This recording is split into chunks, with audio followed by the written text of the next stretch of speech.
बच्चों question number 12। हमने पिछले वीडियो में क्वेश्चन 11 तक क्वेश्चन कर लिए थे। अब क्वेश्चन नंबर 12 से स्टार्ट करेंगे, सभी ध्यान देंगे। देखो क्या लिखा है, दो समांतर श्रेणियों का सार्वय अंतर समान है। मतलब दो समांतर श्रेणियां है, उनका सार्वय अंतर क्या है, समान है। यदि इनके 100वें पदों का अंतर 100 है तो इनके हजारे पदों का अंतर क्या होगा। मतलब हजारों पद, 100वां पद कौन सा होता है बच्चों, यही होता है हमारा 100वां पद, यही होता है 100वां पद, यही हुआ क्या। इनके 100वें पदों का अंतर कितना है, 100 है। मतलब एक तो मैंने प्रथम पद मान लिया ए है, और दूसरा प्रथम पद मैंने मान लिया जैसे कैपिटल ए माना, एक स्मॉल ए मान लिया। ये हो गया हमारे पास, दो हो गया इनके प्रथम पदों का। मतलब इसने क्या बोला कि 100वें पदों का अंतर कितना है, 100 है। ये 100वें पद है, इनका अंतर आपको कितना बोला गया है, 100 है। अगर इनके 100वें पदों का अंतर बच्चों 100 है तो इसने क्या पूछा क्वेश्चन में कि इनके हजारे पदों का अंतर क्या होगा। मतलब इनके हजारे पदों का अंतर याद करना है हमें, वो क्या आएगा, ये पूछा गया है। 100वां पद हो गया, ये हमारा 100वां पद है, ये भी 100वां पद है। इन मतलब दो समांतर श्रेणियां होगी, पहली समांतर श्रेणी होगी, दूसरी ये वाली। इनका अंतर कितना दे रखा है, 100 दे रखा है। हमें हजारे पदों का अंतर पूछा गया है, जो हमें निकालना है।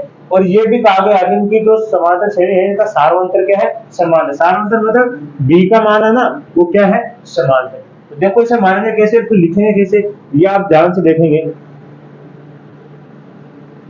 तो देखिए सबसे पहले आपको मानना कैसे है, तो आपको क्या करना कि माना दोनों समांतर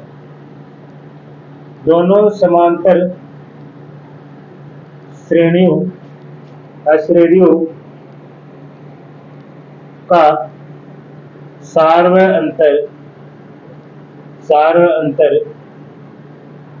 b है, कि दोनों ही समांतर श्रेणियों का सार्वय अंतर क्या है, b है।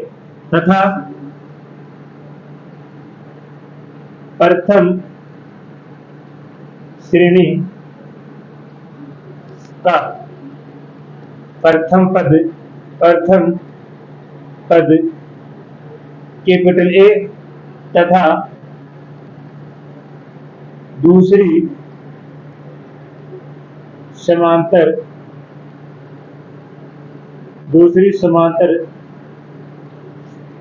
श्रेणी का प्रथम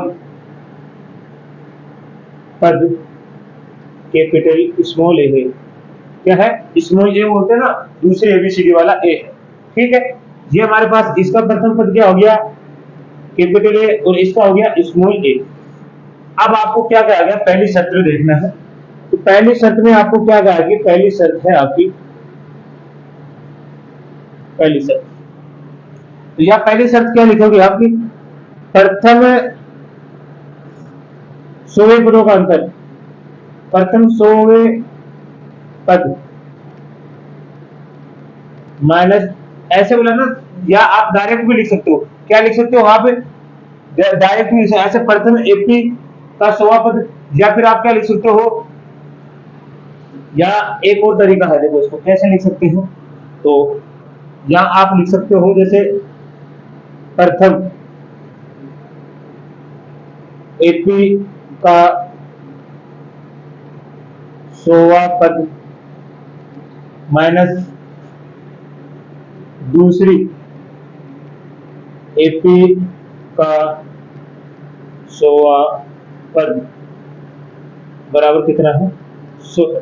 अब प्रथम जो एपी है हमारी, प्रथम एपी मतलब प्रथम पद हमने माना, प्रथम श्रेणी का ए माना, इसका मतलब ये क्या हो जाएगी, ये क्या कैपिटल ए, ये तो हुआ 100वां पद हमारा, और दूसरी का होगा तो इसका क्या होगा, ये है 100वां पद। इनका अंतर कितना है बच्चों, 100 है।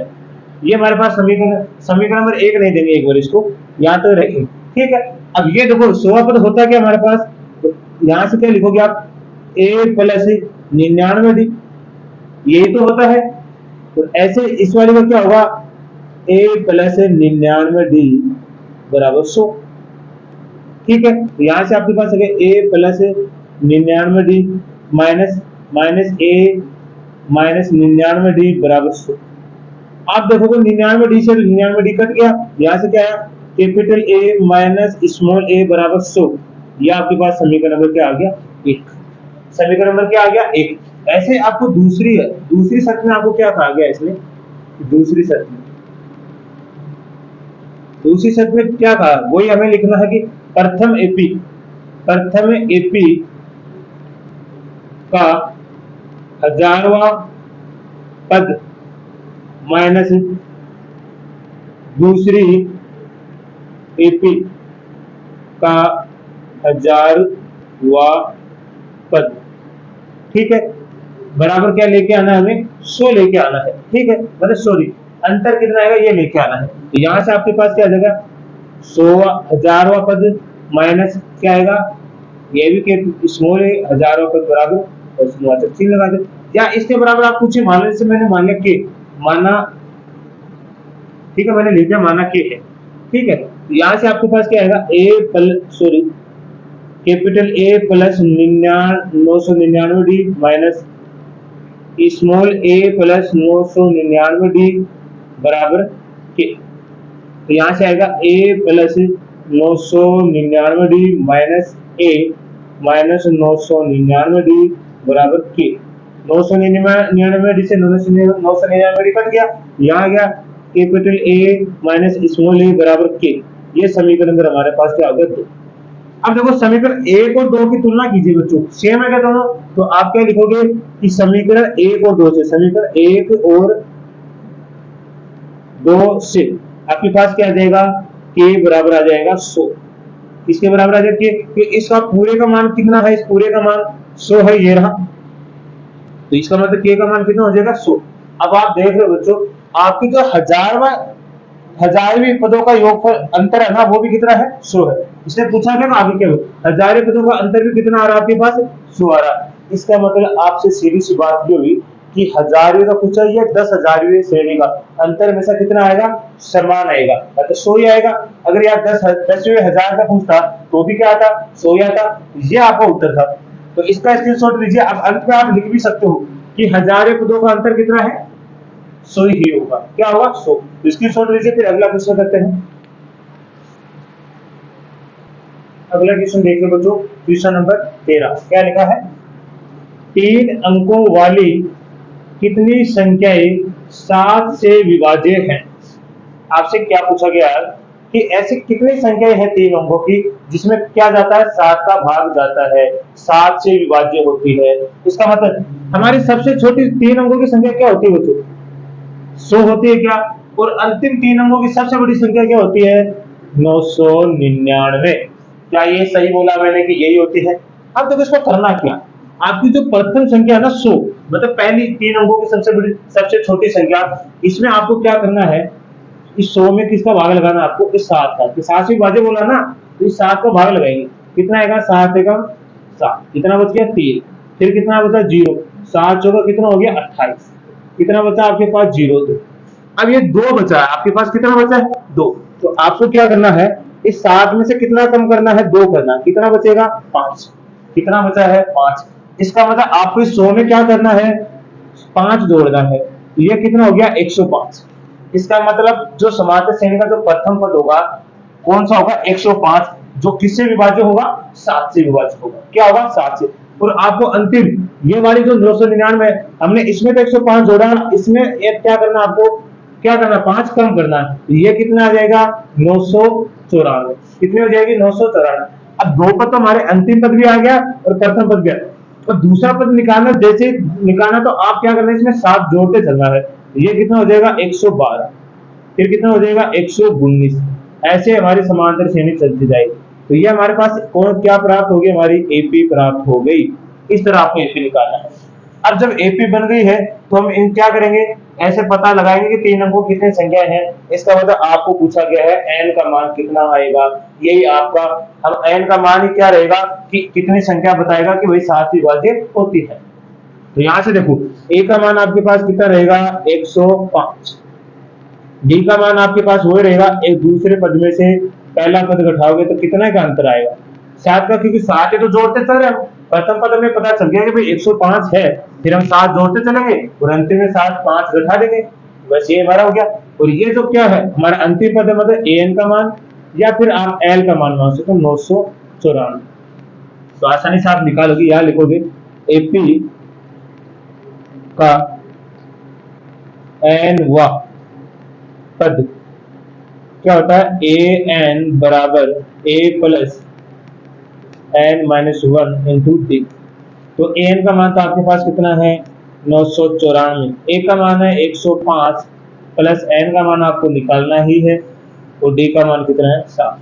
तो ये तो हो गया 994 बराबर 105, अंदर गुणा करो, ये होगा 7n माइनस के 7, 105 प्लस के माइनस के 7 तो कितने बचेंगे बच्चों 994 बराबर में, तो कितना बचेंगे 98 प्लस 7n, 98 इधर भेजिए, यहां से आएगा 7n बराबर 994 माइनस 98, तो यहां से आएगा 7n बराबर, देखो 14 में से 8 जाएंगे कितने बचेंगे 6, यहाँ कितना बच गया 8, 8 में एक असल इधर से, तो कितना 18 में से 9 जाएंगे 9, यहाँ बचेगा 8, तो कितना बचेगा 896।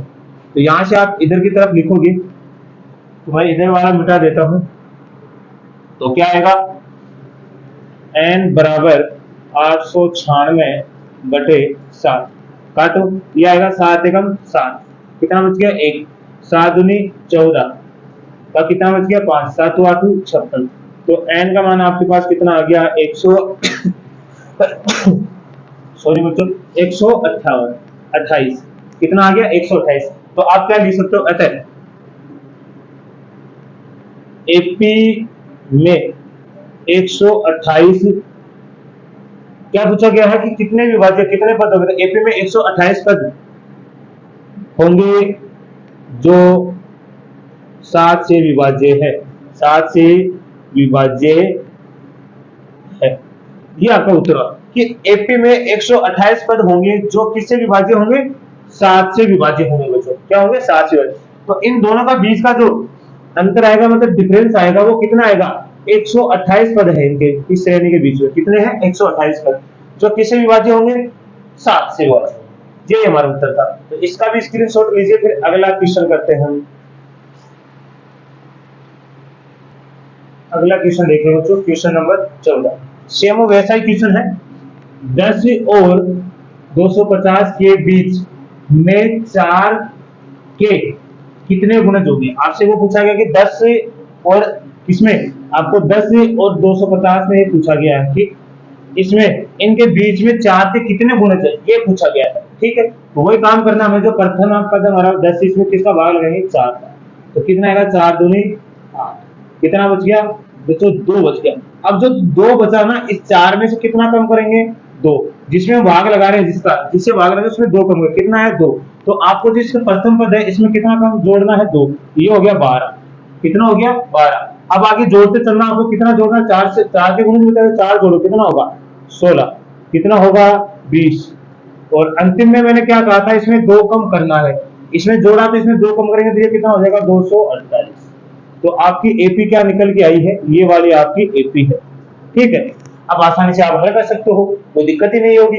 यहां से हमारे पास क्या आएगा, हमारा प्रथम पद ए का मान 12, डी का मान निकालोगे तो दूसरे पद में से पहला पद घटाओगे कितना आएगा 4, ठीक है, कितना आएगा 4 आएगा। उसके बाद में यहाँ पे ए एन का मान आपके पास कितना है 248, तो वही आपको करना है, क्या लिखना है एपी का एन वा पद क्या होता है ए एन बराबर A plus N minus 1 into D. देखिए ए एन का मान 248 आपके पास, ए का मान कितना 12, एन का मान तो आपको निकालना ही है, तो डी का मान कितना है 4, यहां से आएगा आपके पास 248 बराबर 12, 4n माइनस के 4, इसके अंदर गुणा किया तब आया ये वाला, ठीक है।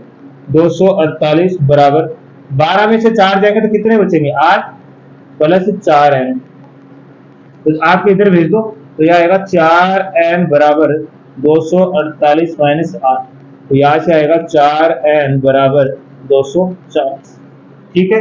अब इधर लिख देंगे बाकी जो है, तो यहां से आपके पास क्या आएगा, तो n बराबर 240 बटे 4, ये आएगा 6 चौक 24, तो n का मान कितना आया आपके पास 7, तो आप क्या लिखोगे, अतः एपी में 4 के कुल गुणज 60 होंगे। कितने होंगे? 60। ये आपको उत्तर है। या ऐसे लिख सकते 10 और 250 के बीच कितने पद होंगे? टोटल 60 होंगे। एक ही बात है, ठीक है। तो इसका भी स्क्रीनशॉट लेंगे, फिर अगला क्वेश्चन करते हैं। चलो बच्चों, अगला क्वेश्चन देखिए, क्वेश्चन नंबर 15। क्या लिखा है? एन के किस मान के लिए दोनों समांतर श्रेणियां और दोनों समांतर श्रेणियों nवें पद के बराबर होगा। ये दो समांतर श्रेणियां आपको दी गई और कहा गया कि किस पद के लिए, कौन से पद के लिए दोनों समांतर श्रेणियां क्या होंगी? बराबर होंगी। तो एक बार देखिए, एक मान लेते हैं कि ये समांतर श्रेणी हमारे पास पहली है, ये पहली समांतर श्रेणी है। पहली शर्त में आपको क्या कहा गया कि पहली शर्त आपके पास क्या है कि जैसे हमारे पास पहली समांतर श्रेणी ये वाली है, कौन सी है? ये। तो दूसरी शर्त में हम लिखते हैं, जो दूसरी शर्त है उसमें हमारे पास समांतर श्रेणी क्या है? तो 3, 10 और 17 है, ठीक है। अब एक बात बताइए, जैसे मान लो कि इसका जो समांतर श्रेणी का एनवां पद है, यही तो होता है a plus N minus 1 into B. इसका भी तो यही होगा ना बच्चों, ए एन बराबर a plus N minus 1 into D. यही है क्या? ये वाला मैं एक बार समझाने के लिए बता रहा हूँ ना। अब देखिए आप, इसका समांतर श्रेणी का तो प्रथम पद दूसरा है और इसी समांतर श्रेणी का प्रथम पद दूसरा है। तो एक चीज आपको दिखाई दे रही है, इनका जो ये एनवां पद है, कौन सा एनवां पद है, ये आपको दिखाई दे रहा है, दोनों का सेम है, बराबर दिखाई दे रहा है क्या? सेम दिखाई दे रहा है कि नहीं है? इसका मतलब इस समांतर श्रेणी का कौन सा पद बराबर होगा? तो आप लिखोगे एपी का एनवां पद दोनों समांतर श्रेणियों में क्या होगा? बराबर होगा। क्या होगा? बराबर होगा। इस तरह मैंने ये समझाया आपको कि देखिए दोनों ही समांतर श्रेणियों में ये वाला है। बाकी इसका तो यहाँ देखो a का मान 63 होगा और इसका मान यहाँ पे कितना होगा? 3 होगा। तो कट तो ये तो कटेंगे नहीं, लेकिन ये दोनों देखो बराबर हैं, तो ये दोनों समांतर, ये वाली इस समांतर श्रेणी की क्या हो जाएगी? बराबर हो जाएगी। तो ये हमें करना था, ये मेरे को समझाना था आपको। तो अब देखिए इसको लिखते कैसे, ठीक है। तो अब इसको लिखेंगे कैसे? तो हम क्या करेंगे, मानेंगे पहले, ठीक है। माना एपी, मतलब एपी का मतलब समान, एपी समांतर श्रेणी, माना एपी का एनवा पद दोनों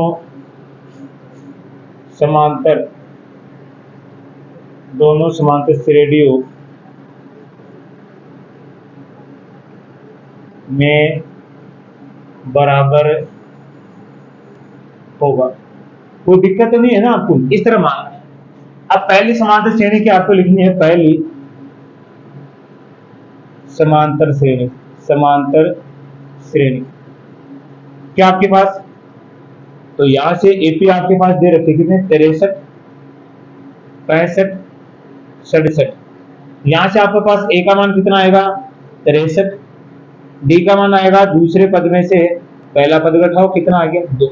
तो आपका एनवा पद क्या आएगा? एनवा पद, तो आप लिखोगे एपी का एनवा पद क्या आएगा? ए एन बराबर A plus N minus 1 into D. तो यहां से आएगा ए एन और ए का मान 63 plus N minus 1 into D. D का मान भी आपके पास है कितना? 2। इसको 1 दे दो एक बार, ठीक है, समीकरण नंबर 1 दे देंगे। ऐसे आपकी क्या है? दूसरी समांतर श्रेणी। आपको परीक्षा में बच्चों एक के नीचे दूसरा लिखना है, ऐसा नहीं एक इधर लिख दिया एक इधर लिख दिया, ऐसा नहीं लिखना। आपको बस नीचे क्रम वाला चलना, नीचे चलते रहना कॉपी में, ठीक है। तो दूसरी क्या आएगी? दूसरी एपी आपके पास क्या है बच्चों? आपके पास है 3, 10, 17, दो डॉट आगे तक चलेगी। यहां से आपके पास क्या आएगा? ए का मान कितना? 3। डी का मान निकालोगे, दूसरे पद में से पहला पद घटा दोगे, कितना आ गया? 7। यहां से आप लिखोगे एपी का एन वा पद क्या आएगा? ए एन बराबर A plus N minus 1 into B. ये तो एन ही रहेगा, ए का मान 3 n माइनस 1 इंटू बी का मान 7। ये समीकरण हो गया 2। अब समीकरण 1 और 2 की तुलना कर दो, तो यहाँ से आप क्या लिखोगे, मैं यहाँ से एक बार लिख देता हूँ, ये तो हो गया हमारा। तो यहाँ से आप लिखोगे समीकरण 1 और 2 से, तो यहाँ से आपके पास क्या आएगा, 63 प्लस n माइनस 1 इंटू 2, इधर क्या आएगा 3 प्लस n माइनस 1 इंटू 7। अब अंदर गुणा कर दो, तो ये तो आएगा 63 प्लस 2n माइनस के 2, इधर आएगा 3 प्लस 7n माइनस के 7। तो इधर चलती रहेगी ये। अब सारे पद को तुम क्या करो, इधर ले आओ, इस n वाले इस n को इधर ले जाओ, बाकी को इधर ले आओ। पहले इसको सोल्व कर लेते हैं। ये तो बचेगा 61 प्लस 2n, देखो प्लस के तो 63 और माइनस के 2, 61 बचेंगे, प्लस के 2, इधर क्या बचेंगे 7n माइनस के 4। इस माइनस 4 को इधर ले आओ और इस प्लस 2 को n को उधर भेज दो, ये आएगा 7n माइनस 2n बराबर 61 प्लस 4। तो यह आएगा 5n बराबर 65। आगे हम चलेंगे, तो यहाँ से आएगा n बराबर 65/5। तो 13 पंजो कितना होता है, 65 ही होता है क्या, 13 पंजो 65। तो n बराबर कितना हो गया 13। तो इस एपी में आप पूछा कि n पद बराबर होंगे तो कितने होंगे, अतः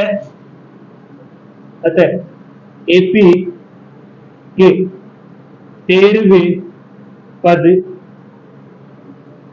आपस में बराबर होंगे। आप क्या लिख सकते हो, आपस में बराबर होंगे, आपस में बराबर होंगे, या ऐसे नहीं लिखना कि 13वें पद बराबर होंगे। अतः आपको लिखना कि अतः, एक मिनट यहां से लिखें, अतः दोनों एपी का मतलब एपी समारोह श्रेणियों के 13वें पद बराबर होंगे।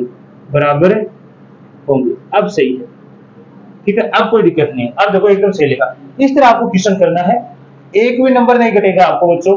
एकदम आसान क्वेश्चन है, बस थोड़ा सा अगर एक बार में आपको समझ में नहीं आता तो क्लास को रिवाइज करके आपको कम से 1 या 2 बार देखना, 2 या 3 बार देखोगे ना कम से कम, तो अच्छे से समझ में आ जाएगा। तो आपको बिल्कुल आसान क्वेश्चन था। तो आज के लिए हम इतना ही करेंगे, और फिर भी अगर कुछ किसी क्वेश्चन में दिक्कत आता है तो कमेंट के माध्यम से बताइए। सभी बच्चों को मैथ अदा सिस्टम की तरफ से धन्यवाद।